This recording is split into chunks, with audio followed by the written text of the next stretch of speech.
in the grand scheme, hip hop is everything.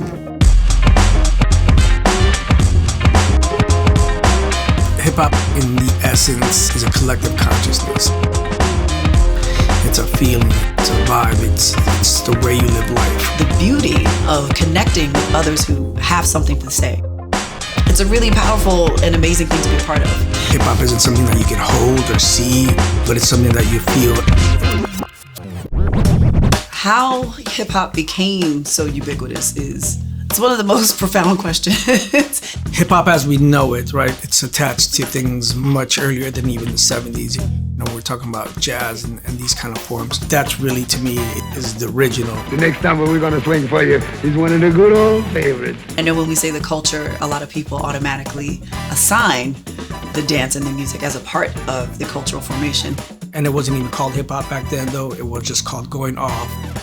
It didn't have a name because it was just life. Every music style begets a form of movement.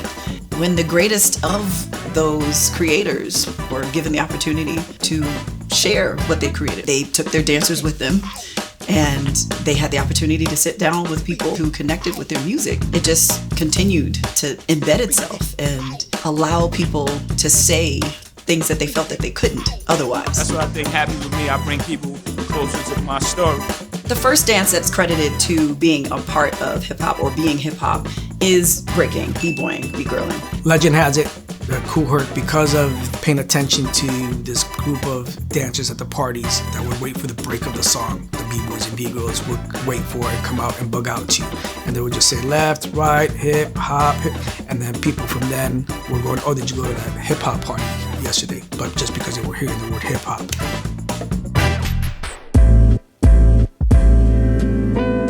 So for all of my learning and my master's in ethnochoreology, Black Studies and Performance Studies, being in conversation with so many amazing dance scholars throughout the world, my greatest teachers were my family.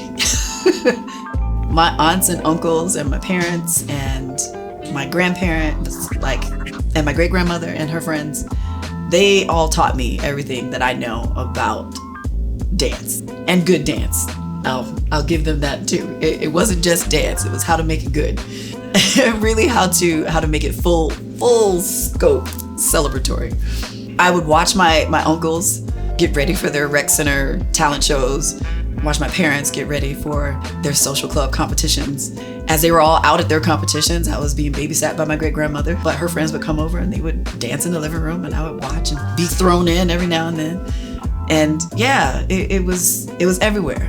When I first discovered hip hop, it was in the early 80s. I had to go to the school in my neighborhood, your average public high school in Chicago. And I went to the show, I believe it was like some kind of Christmas show. There was one little white kid, red head, freckled face. But I remember at this performance, it was packed, everybody's there, the whole neighborhood's there. And I just remember him busting out into what we most commonly known as a windmill, and just being in the audience and seeing the way the crowd reacted to that movement. I mean, the entire gym just exploded. And I was like, wow, this kid got all the juice just from that. Like, I want to do this.